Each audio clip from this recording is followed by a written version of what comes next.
Hello, I'm Allie. Welcome back to my channel. I am becoming a sewist here on YouTube, and in today's video I will be making my first ever quilted coat. I'll actually be making the Rue Quilt Coat by Spaghetti Western Sewing. And what I love about this maker is she has actually bundled both the kid size and adult size in one. So I'll be making one for myself and one for my daughter who's 2.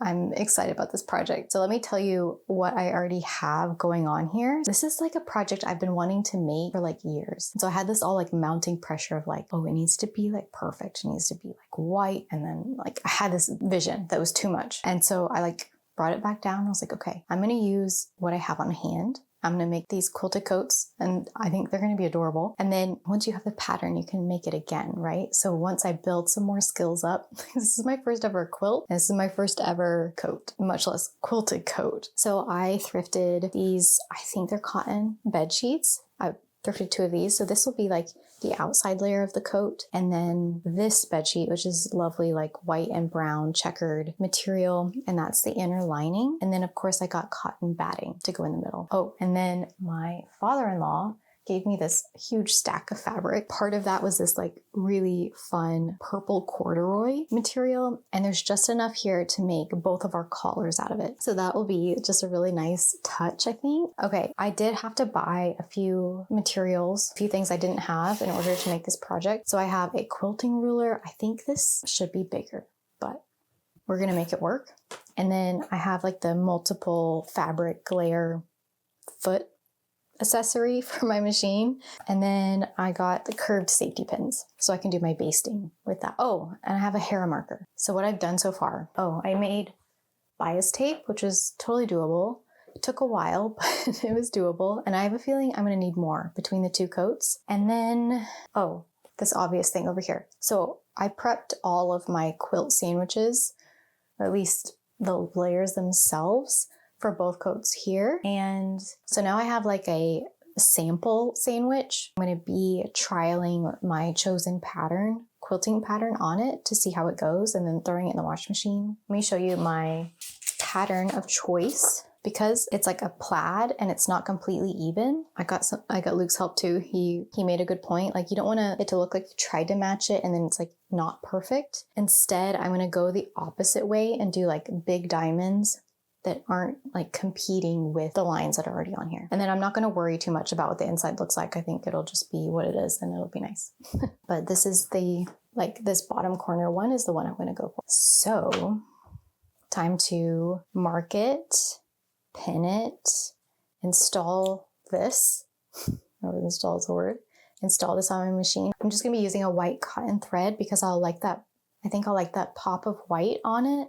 It'll kind of incorporate this white, which is actually less white than I would like it to be because my cotton batting is kind of yellow, but that's okay. Let's make garments 14 and 15. So I just finished my sample quilt and I really loved doing it. I don't know if it's just that footer, but it felt so easy and smooth. I guess like putting that foot on a domestic machine kind of like makes it feel like an industrial machine. Through that process, I learned like where to place my safety pins and how to do like my design. Anyway, let me show you. I love it. And I think like the diamond shaped going not with the plaid was the way to go. This is like fine. But I love this side. Like the white stitching, like contrast is so nice, especially because like I think you'll end up like rolling the cuff here. So you'll see a little bit of the lining inside, which is white. And then for like the contrasting stitch to be white, I just think it looks so good. Okay. So I have like a mountain of this to do. This is day 2 of preparing the fabric to construct my quilted coat. And I threw this sample one in the washing machine last night and dryer. And I love how it turned out. It's a little more poofy than maybe like when it went in, but I love it. Like it's such like a quilt. And I tried some different like stitch lengths. So I landed on like a 2.5. Most of it was a 2, but I guess standard starts at 2.5, 3. and I didn't love the 3. So I was like, okay, I'm going to go for middle ground and do 2.5. So now basically all I'm going to be doing for who knows how long is using my hair marker to do this pattern, like to mark it out, like measure it, and then baste it, which is basically putting the safety pins through, these curved safety pins, to like make it stay together, and then sewing it. And I have to I loved doing this. I don't know if I already said that, but using this foot for my machine has made it like so fun to use. The best. It's so easy and so doable and fun. Like I can see how it could become like addicting. Like it feels very therapeutic. Anyway, let's sew this one together and just keep going until that pile is done.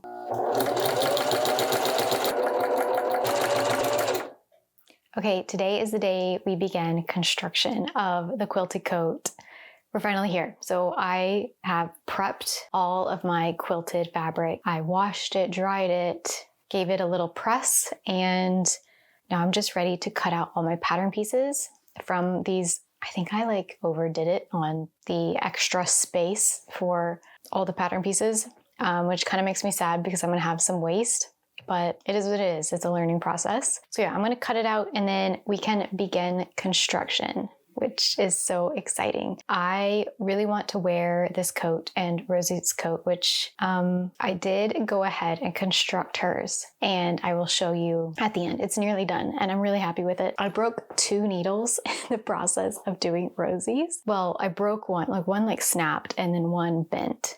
So I got some heavier duty needles to try, and then I went through so much thread during that construction and then like quilting all of this that I went to get some more cotton thread at like the one store that sells it in Toronto, and I was like, they only had these little tiny ones, and I was like, there's no way that's going to complete my project. So much to my sadness, I'm gonna have to probably finish putting this coat together with polyester thread. I mean, they had other colors, but I really wanted white and they didn't have white. So I've learned to stock up when they do have the big spools of white cotton thread, and then maybe I can find a good place online.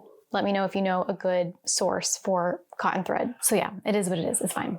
But let's go ahead and get into it because, like I said, I really wanted to wear this on Sunday and it is currently Friday. So that's not a lot of time for this project, but we're gonna do our best. Let me cut these.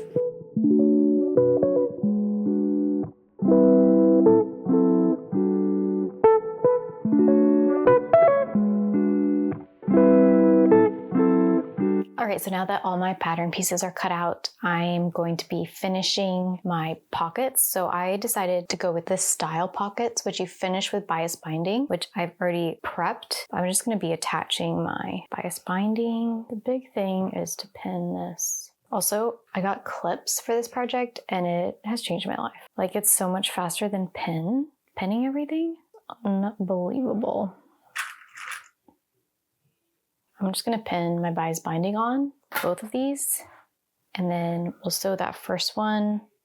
Yeah, let me just do the bias binding and we'll go from there. So these are all pinned up, clipped up, and I'm going to go sew them on. Let's do this. I'm going to wait to put my stronger needle in until a bit later, and then we'll see how far we get on our cotton thread.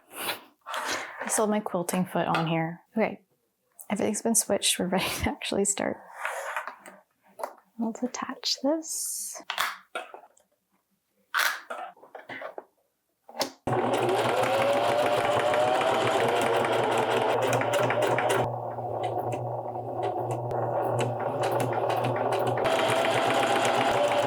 Okay, I'm going to finish this up and then I will show you the end result. So we have 2 completed bias bound pockets. They turned out decently. They're not perfect. I need more practice in attaching it, but I'm gonna get lots of practice while making this coat because there's a lot of bias binding. I can't believe how much I already went through just doing these pockets. It's a good thing that I had 2 like giant sheets of this material because it's taken a lot of material. Okay, the next thing I'm gonna do is just gonna be measuring where exactly to put them on the front panels and top stitching them into place. This, and this. 2 inches. 2 inches. 2 inches.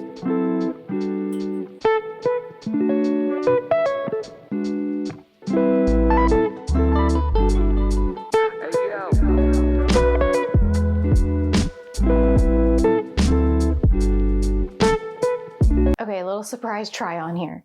I decided to go ahead and like check the pocket placement. I feel a little bit relieved because I was afraid I'd chosen a size too small and it was going to be too like fitted when it's supposed to be oversized, but I think it's actually perfect. Gotta trust the process. And I think the pockets are good, right? Like, feels nice. I love the shape of this coat, and I think the shoulders will actually be nice. Like the little drop shoulder, I think it's looking good. I'm encouraged because I was a little afraid. So I forgot if I want to add in my inside pocket, which I think will be a really nice touch. I should do it now. I was second guessing whether I wanted an interior pocket because I was like, oh, is it gonna be too bulky? Is it gonna be weird? But I think it will be a really nice touch that I will like having long term. So we're gonna do it. Let me just pop this in. Yeah, it's so cute. I was like, I'm not sure exactly how you're supposed to top stitch it in, but I was paranoid to go too far out and like interfere with this pocket. So I totally just like top stitched it on the inside. So it's maybe like a little floppy, but I don't think it matters that much. Like it's not significant, right? It's cute. I love that like the inside matches the inside, and my bias binding turned out pretty good. I'm pretty proud of that. So that's done. And now I'm just gonna top stitch on the outside pockets. And I think for these, I'm gonna make them a little more secure and I'm gonna go around the outside. Again, I don't know if that's what I'm supposed to do, but I think it will look better. Instead of having like a double one in here and then this being kind of like flying in the wind. I don't like the idea of that. Hopefully I'll remember to stop here and here so I don't like close off the pocket. Also, this polyester thread is absolutely the worst. Like I will make sure that I do not end up using this again. Even like to touch it, it's like coarse and horrible and it doesn't perform as well. Like it's just, yeah, causing me some problems. I really dislike it. Okay, let's stitch these pockets on and then we can move on to more construction. I feel like it's kind of hard. Like it's like the interior pocket is kind of like right there. I can like feel it under there. Oh dear, my needle broke. Okay, well that's my sign to do my bigger needle. Okay, so the new needle's in. Let's try to keep going. We'll see how it does.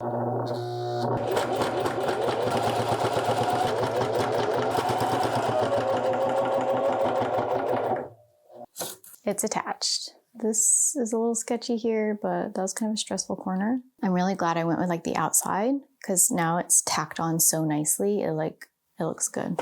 And it's so secure. It's not like flapping in the wind. Okay, well now we'll do our second one and I'll meet you up there to move on to the next step. So my pockets are all attached. I think they look so good. Like there's like one little sketchy area right here. Maybe I shouldn't highlight it. But other than that, like they're pretty good. I'm really happy. This might be like my favorite part of the coat so far currently. So now that that's done, basically I'm going to be doing a lot of bias binding to the fronts of this. And then I'm totally going to have to make more bias tape.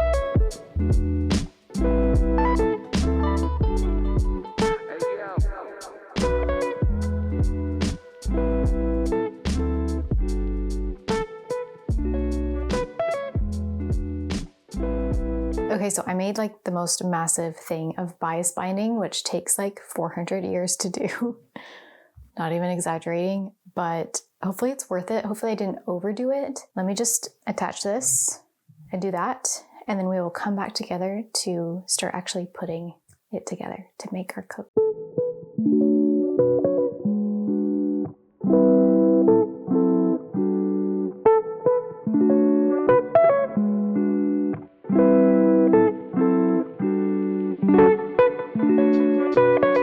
Okay, things are about to get pretty exciting. So I finished the bias binding on the bottom of this and both of my front panels, and I'm going to be joining them all together. Like I'm going to be attaching the shoulders all together and then finishing that inside with bias tape. So yeah, basically let's clip this together and we're going to have a coat. It's getting pretty late, but I'm still going to try to finish this tonight.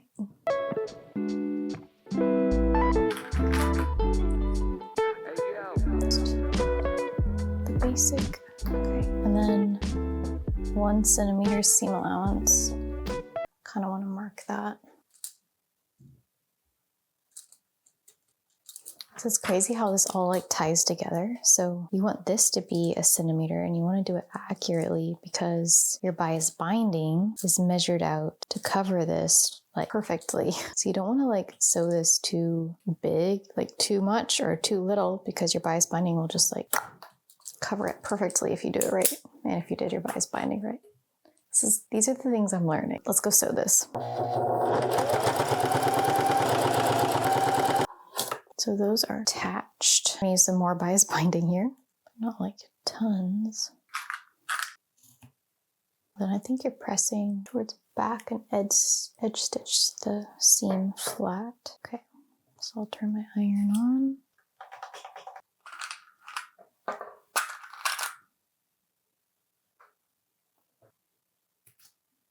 So now my bias binding is ready to be sewed on, at least like the first layer. So let's do that. Okay, so I finished the bias binding up here and then pressed it towards the back, and I'm just going to top stitch it down. Basically, I'm going to top stitch this down so that it's like as flat as possible. And then we will carry on. I can't believe like how nice that looks when you top stitch it down. Like my top stitching could be better, but like it's just amazing how it like lays flat. Let me show you this. Like it just like lays completely flat by the time you do the process she says to do. Like that's so pretty. Like that makes me really happy. Okay, we're moving on to the arm skis. So you have the outer fabric. Okay, this is where like notches are important. Turn this off. Because I'm lining up the notches. Okay, so you have two here. Two here, but you do it like this. I feel like that makes sense. So you'd like pin that there. Let's see if this side makes sense. Okay, yeah. So I'm going to pin and sew these on and then do my bias tape. Basically, I'm gonna do all these things and then show you when it's done. So both coats are now complete. I stayed up till literally 4 a.m. to meet my self-made deadline of these quilted coats being done for Mother's Day, but I have to say it was worth it. I also only got the collars halfway on, so like they were sewed on, but not the bottom. So me and my daughter wore these on Mother's Day with the collars clipped in, and I didn't have the buttons or the buttonholes done at that point, but I was really happy because I feel like Mother's Day was just like the perfect holiday to complete my first project where I made my daughter something. So here is my project notes, and I will show a final look of both coats montage style, so stick around for that. Number one, I love the style of this pattern so much. I feel like this pattern maker has done a beautiful job. The shape of it, like I know I've mentioned this in the video several times, but the shape of the coat is just so flattering, and the oversized nature, the fact that you can do a mommy and me pairing is just so great. I really wanted to do this project for a very long time, and there's some options out there, which is wonderful.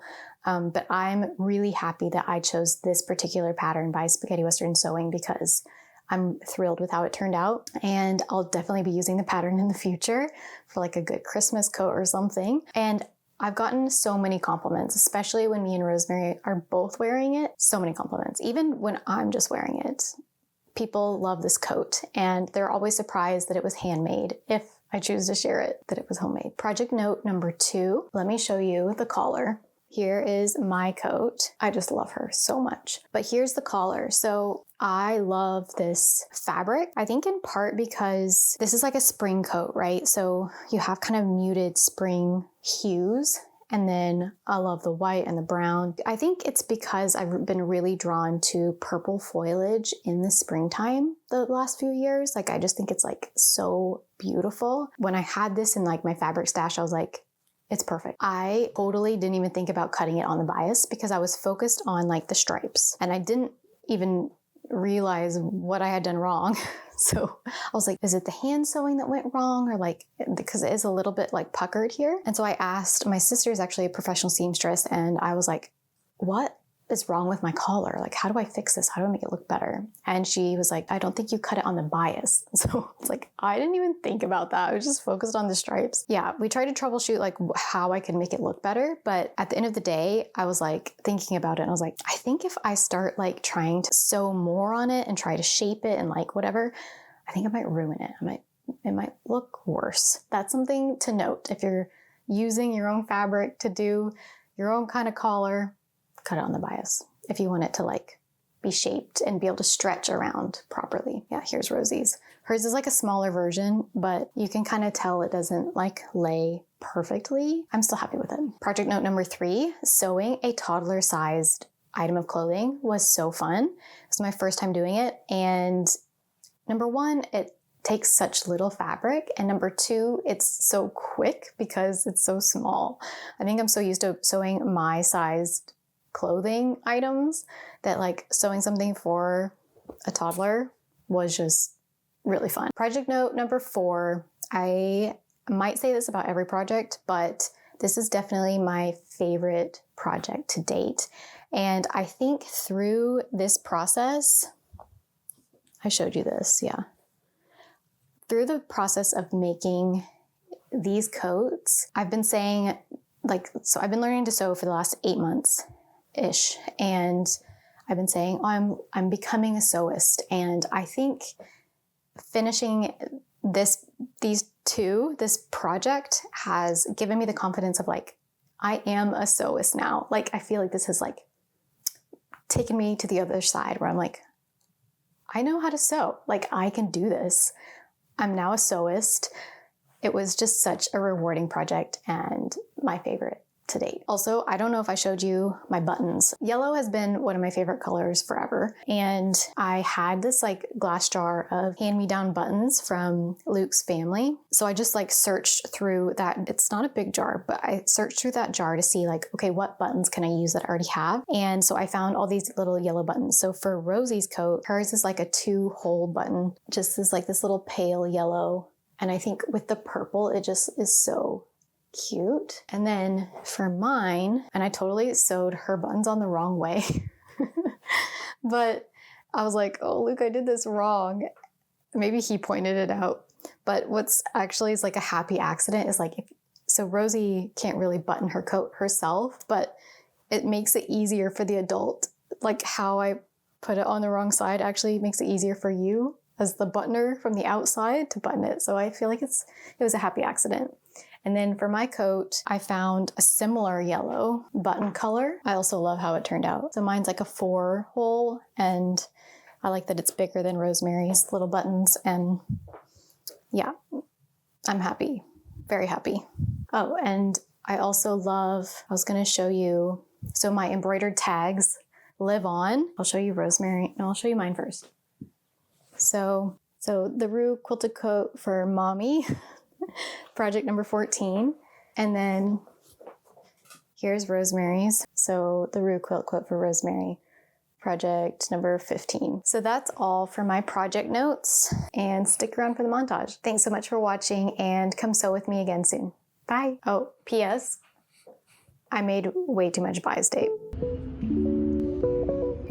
You like my coat? Yes. Oh. Love this. See my yellow buttons?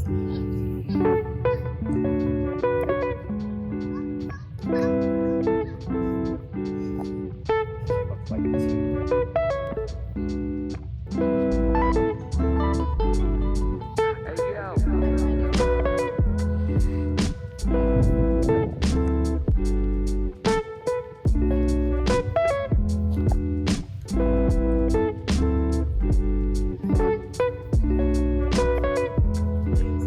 Hey, yo.